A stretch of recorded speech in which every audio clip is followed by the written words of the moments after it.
So you said yes, you're ready to see the lies for what they are. Good, because now we begin the demolition. You can't build a future on the foundation of a lie.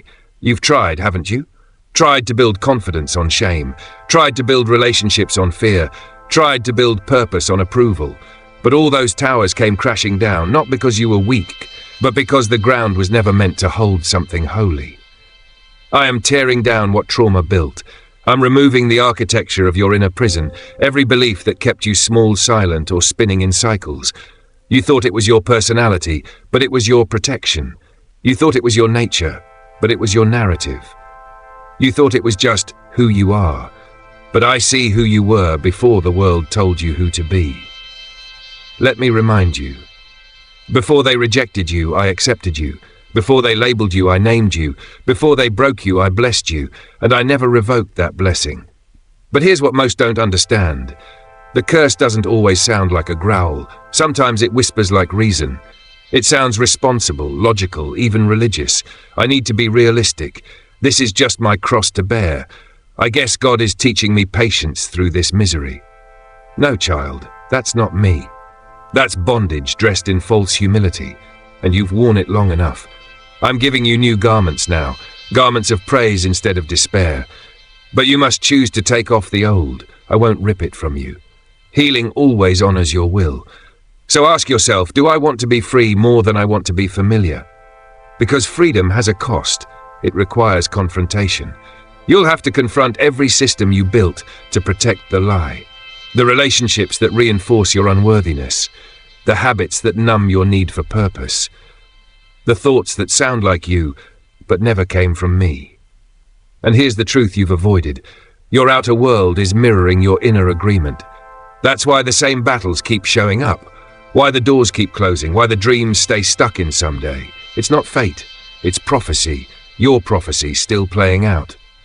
But I didn't call you to repeat patterns. I called you to break them. You are the interruption. The bloodline breaker. The one I chose to rewrite history, not repeat it. And yes, you may feel alone, but the path of the chosen has always been narrow. You were never made to blend in. You were made to blaze a trail. So now that the old prophecy is being exposed, what will you do with the truth? Are you ready to speak my words over your life, even when your feelings scream otherwise? Speak, child. Say it, even if your voice shakes, even if you don't fully believe it yet. Because the power is not in your confidence, the power is in the truth. Your words are seeds, and for too long you've been planting the curse. I'm not good enough. Things never work out for me. I always mess it up. I guess I'll just settle. But today, I put a sword in your mouth. And every lie you've spoken, you now have authority to reverse it. Declare this: I am chosen. I am redeemed. I am not cursed. I am called. I do not walk in circles. I walk in purpose. Yes, that's it. You're beginning to echo my voice instead of the voice of your trauma. This is how it starts. Not with lightning, but with alignment. When your internal agreement shifts, your reality follows. Not instantly, but inevitably. Because prophecy is not magic, it's alignment. The more you agree with me, the more your life mirrors heaven. But don't expect applause. When you stop playing the old role, people who benefited from it will resist. When you break the script, those still trapped in their own will try to guilt you back into yours. Don't go back. They called you selfish when you set boundaries. They called you arrogant when you believed in yourself. They called you fake when you stopped rehearsing your pain. But you're not here to please them. You're here to please the one who sent you. And I say this: I am pleased. Not with your perfection, but with your courage to begin again. Because courage is holy. Courage is what it takes to defy the prophecy of fear and choose the prophecy of faith. That faith activates my hand. That faith changes your chemistry. That faith rewires the trauma loops. That faith rebuilds what you thought was forever broken. Faith is not the absence of fear, it's the defiance of it. So when fear rises and tells you you're still broken, you're still unworthy, you'll fail again, let faith answer back: no, that's not my name anymore. And when shame says you're too late, you've missed your window, look at what you lost, let faith declare: my Redeemer restores what time and trauma stole. That's what I do. I redeem, I rewrite, I restore. But you must keep speaking, not just on the mountaintop, but in the valley. especially in the valley. Because every step you take in faith is a nail in the coffin of that old prophecy. Every choice you make from truth is a declaration. I am no longer in agreement with darkness. You were never meant to live from reaction. You were designed to live from revelation. And now that you are learning to speak as I speak, are you ready to act like what I said is already true, even before you see it? Here is Block 9, written for powerful voiceover in the divine tone, continuing the style and message. Faith without action is fantasy. But when your movement matches your belief, the supernatural breaks through the natural. You want to know when everything will change. It's not a date on the calendar. It's the moment your behavior aligns with what heaven already knows about you. You've been asking for a sign. You are the sign. Your shift is the signal to the atmosphere that you are no longer a hostage of your history. You're a messenger of your future. You don't need the world's permission. You already have my anointing. So take the step. Start the project. End the cycle. Forgive what you thought you never could. Speak where you used to stay silent. Create where you once conformed. This is not delusion. This is what happens when truth finally gets a voice. And when you move, even shaking, even unsure, all of heaven moves with you. Yes, the resistance will come, not because you're wrong, but because you're finally right. Darkness doesn't fight what's not a threat, so don't confuse opposition with failure. Often it's confirmation. You're not cursed, you're called. You're not behind, you're being positioned. You're not late, you're being refined. Some delays are not rejections, they're protections. If I had given you what you asked for then, you would have self-sabotaged it. But now you're different. Not because the world changed, but because your prophecy did. And that shift is sacred.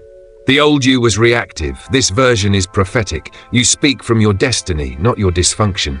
You see it now. Your words create paths. Your actions prove your faith. And your faith activates my hand. But here's the question most never ask. What happens when you start walking toward the vision?